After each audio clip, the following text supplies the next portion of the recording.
안녕하세요. 선한투자연구소의 유명입니다. 2022년 11월 14일 월요일 통계신문 시작하겠습니다. 첫 번째 한국경제신문입니다. 지난주에는 코스피 코스닥 상승했고요. 금리와 환율은 하락했습니다.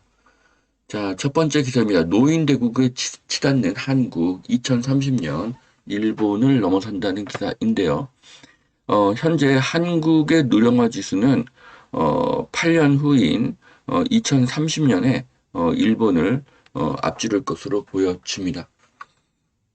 자, 그리고 2040년에는 전체 인구 중에 고령화 비율도 한국이 일본을 앞지를 것으로 보여집니다. 자, 한국은 이렇게 빠른 속도로 고령화가 되고 있고요. 이제는 노인분들이 어느 지역에 어느 부동산을 선호하는지를 분석해야 합니다. 아이러니하게도 노인이 선호하는 지역과 젊은이가 선호하는 지역이 같습니다. 대도시, 지하철 역세권, 대형 병원 인근, 공원이나 개천이 있는 곳, 쇼핑센터가 많은 곳입니다. 자, LG전자 북미 3대 산업 HMM 찍었다고 하는데요. 헬스케어, 모빌리티, 메타버스입니다. LG전자가 선정한 유망 사업과 주요 스타트업입니다. 자, LG전자의 사업의 방향이 굉장히 좋은 것으로 보여지고 있습니다. 자, 우크라이나 남부 요충지 헤르손 탈환했습니다. 종전 협상설이 확산되고 있습니다. 자, 현재 전 세계의 3대 문제는 1번 미국의 금리 인상, 2번 러시아와 우크라이나 전쟁, 3번 중국의 코로나 제로입니다. 이 세 가지 문제가 점점 해결의 가닥을 잡고 있습니다. 자, 고덕 강일, 고향 창릉, 노래라 주변 시세 70에서 80%의 분양을 한다고 하는데요. 지역적으로는 서울이나 서울과 가까운 곳이 추천할 지역입니다. 자, 하지만 사전 청약을 추천하지는 않습니다. 입주가 언제일지 확인이 안 되었고요. 분양가도 확인되지 않았기 때문입니다. 차라리 기존 매물에서 기회를 찾는 것이 더 좋아 보입니다. 자, 집주인도 세입자도 전전긍긍 2, 3억을 토해낼 판이다.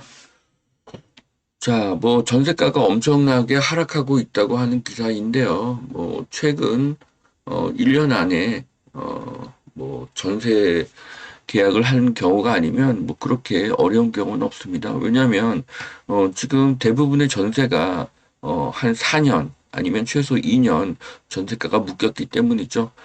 그런데 그동안 전세가가 많이 올랐죠. 네. 그래서 지금 이 기사는 좀 과장된 기사로 보여지고요. 현재 월세가 인기인 것은 금리가 비싼 것이 가장 큰 원인입니다. 지금 전세는 약세지만 월세는 계속 상승하고 있죠. 그런데 금리가 고점을 찍었다는 신호가 나오면 그때부터는 전세의 인기도 상승할 것입니다. 자, 안전진단 완화 예고에 노후단지 서둘러서 예비 신청을 하고 있다고 합니다. 자, 재건축 사업 속도가 더 빨라지기를 바라겠습니다. 자, 데스크 칼럼입니다. 불공정 종부세. 자, 예를 들어서 25억 집 한 채를 가진 사람과 10억짜리 두 채를 가진 사람의 종부세 세금이 큰 차이가 납니다. 네. 25억 한 채를 가진 사람은 종부세가 674만 원인데 10억짜리 아파트 두 채를 가지고 있는 사람은 3,114만 원의 세금을 내야 합니다. 자, 종부세는 위헌이고 이중과세입니다. 종부세는 사라져야 하고요. 다주택자가 사라지면 주택 전월세가는 더 오르게 될 것입니다.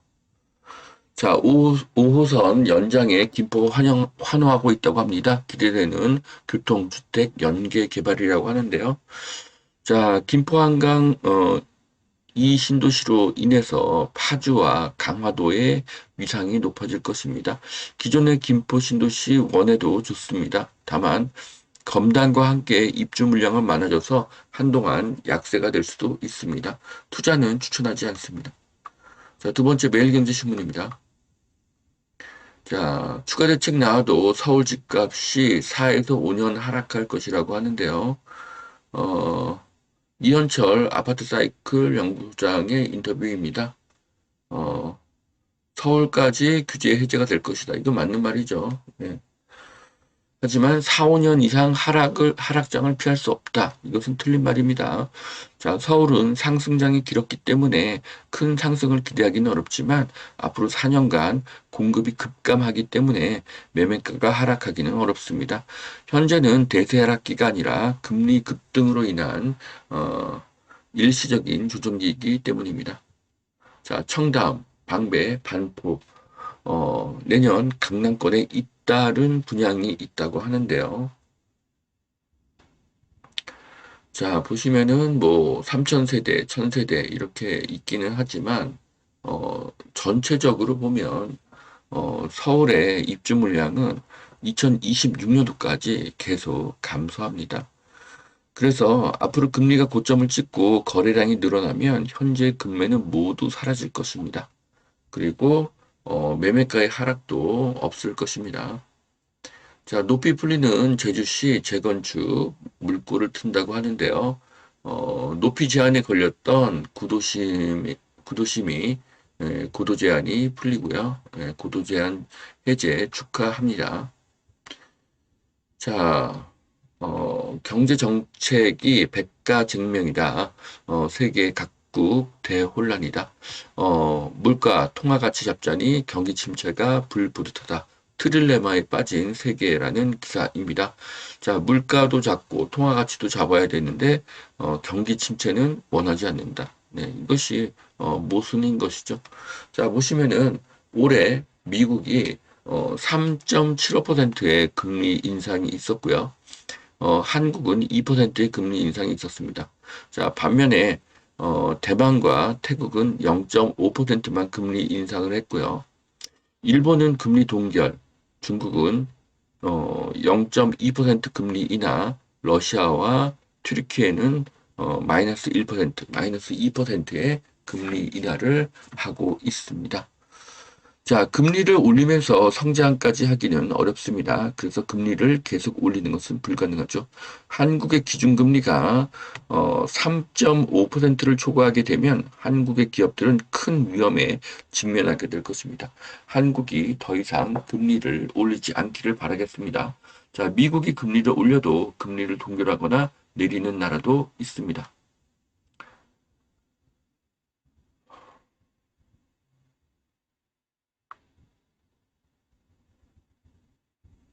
자, 한국이 이미 스태그플레이션에 진입했다는 분석도 있고요. 어, 한국의 경제 불확실성 지수가 이렇게 높지도 않지만 이제 낮지도 않다는 뭐 그런 기사입니다.